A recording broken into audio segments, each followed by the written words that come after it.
things and the people, the times and the seasons, the opportunities in life, all these things that Yah gives to us, they are meant to bring you and I to fullness and to wholeness and completion. Hi, this is Barry Phillips with 10-Minute Torah, day number 5, a Torah portion, Chayei. Before we go any further, let me take one opportunity quickly to say happy anniversary to my beautiful wife, Laura. Today, at the time of the release of this video, we will have been married 38 years. And in connection with that, I'd like to go to a little bit further reading in Bereshit, or Genesis chapter 24, where we read an interesting detail concerning a gift that was given to Rivkah by the servant of Abraham. And it says in verse number 22, "And it came to be when the camels had finished drinking that the man took a gold nose ring weighing half a shekel and 2 bracelets for her wrist weighing 10 shekels of gold." Rivkah was given this gift of a half shekel nose ring. Now, here in America, until recent years, nose rings were not really that important or well thought of. Now it's not uncommon to see someone with a bejeweled nose. In ancient culture, evidently, it was a more common thing. And so this gift was given to her of a half shekel. Now, why a half shekel? The rabbis make a connection between the half shekel given to Rivkah and then the half shekel that is the atonement price for every man of Israel that was mentioned in the book of Shemot, or Exodus chapter number 30. If we go there to Exodus chapter number 30, I had this saved. Here we go. In verse number 12, "When you take the census of the children of Israel to register them, then each one shall give an atonement for his life to Yahweh when you register them, so that there is no plague among them when you register them. Everyone among those who are registered is to give this: half a shekel according to the shekel of the set-apart place, 20 gerahs being a shekel. The half shekel is the contribution to Yahweh." Now, there's an interesting insight that is available to us in the way that this is stated. If it's a half shekel and a whole shekel is 20 gerahs, why not say the half shekel equal to 10 gerahs? After all, 10 is a very significant number for us. 10 is more about the wholeness and perfection, the completion of things. The entire Torah is encapsulated within 10 commandments. The world was created with 10 utterances. According to rabbinical thought, Yah reveals himself to creation through 10 attributes.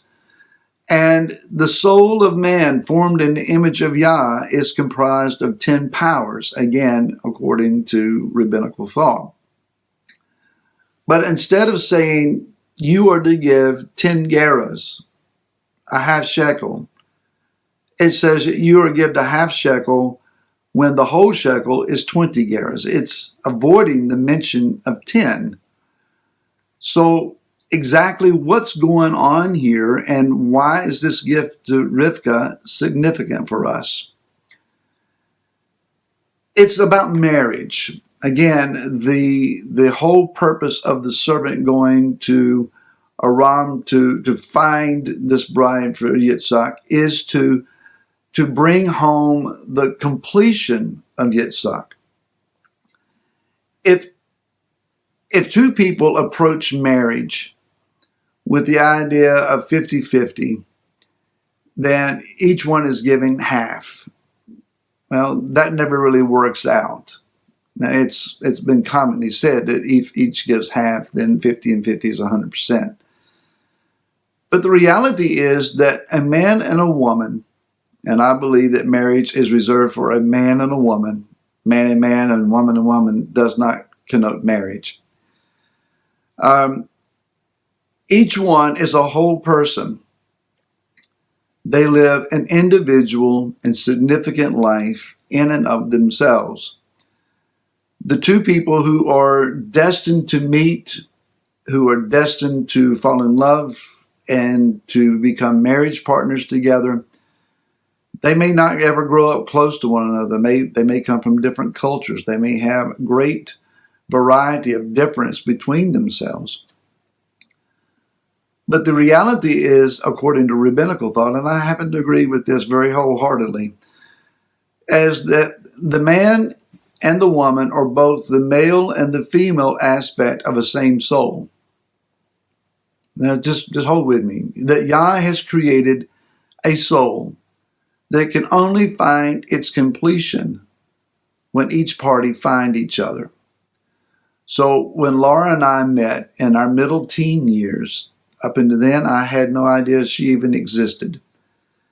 When we met, when we built a relationship, it was the aspect of the male and the female part of this soul finding one another and learning to relate together. In the marriage, then, the wholeness of the man and the wholeness of the woman is found in their partner. I'm totally incomplete without my wife. She is totally incomplete without me. She would be missing the masculine aspect of her own being. The feminine aspect of my being is found in her. And so when we come together, male and female, we represent the wholeness of the soul that Yah has designed. So it's that 10 gerah half shekel. It's redemption. It's ransom. I am the ransom of her soul and the aspect of relationship. She is the ransom of my soul relationally, because without her and with her without me, we're destined to live only as seeing the world through one set of eyes.